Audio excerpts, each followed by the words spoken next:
আমরা করব আজকে আলুর পকোড়া। অঞ্জনা রাজেন্দ্রনগরে ওয়েলকাম। আলুর পকোড়া করার জন্য আমি দুটো ছোট ছোট আলু কুচিয়ে নিয়েছি, ধুয়ে নিয়েছি। আলুটা দিয়ে দিলাম। এবার দেবো লঙ্কা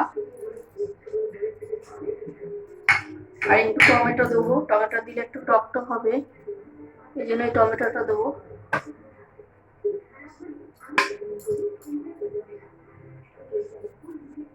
টমেটোটা দিয়ে দিলাম। এবার দিয়ে দেবো হলুদ 1/2 চামচের মতন, আর স্বাদ অনুসারে লবণ। এবার দিয়ে দেবো একটু কালো জিরা।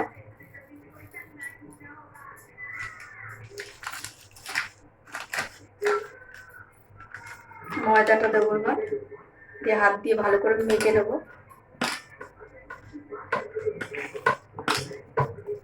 বেশি ময়দা দেবো না আমরা।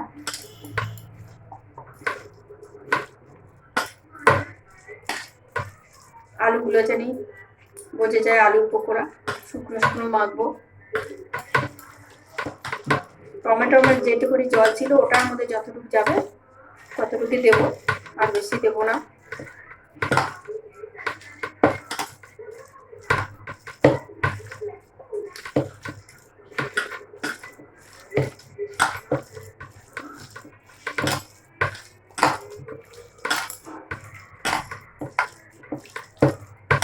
ওদের মাখাটা হয়ে গেছে।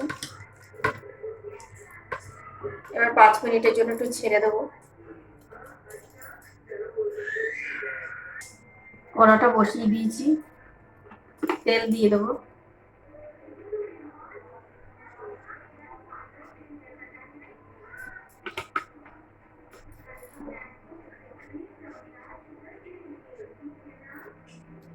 তেলটা আমাদের গরম হোক।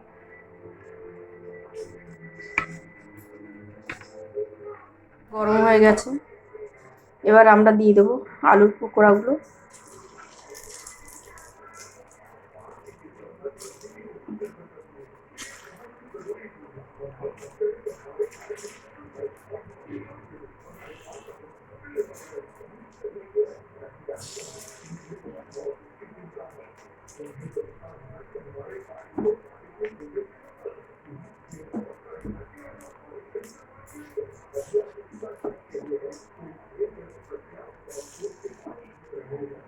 একবারে দেবেন না, সব জায়গায় একটু একটু দেবেন, নাহলে দলা পাকিয়ে যাবে।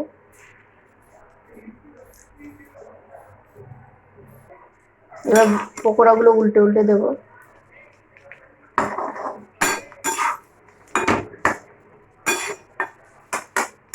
গ্যাসটা বেশি হাই ফ্লেমে রাখবেন না, তাহলে আলুগুলো সিদ্ধ হওয়ার আগে পুড়ে যাবে।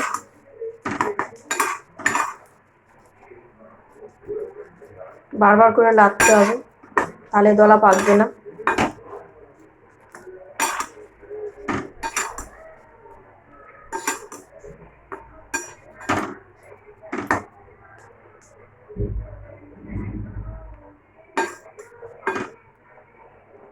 আমাদের পকোড়াগুলো হয়ে গেছে, এবার নামিয়ে নেব।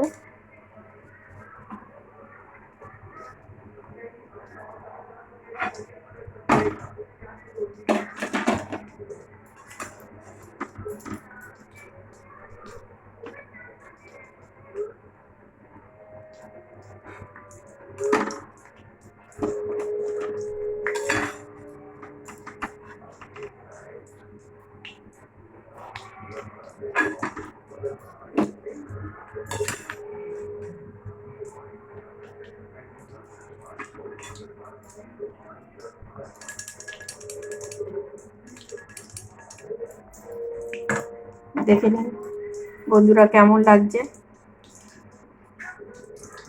লাইক দেবেন, ফলো আর শেয়ার করে দেবেন।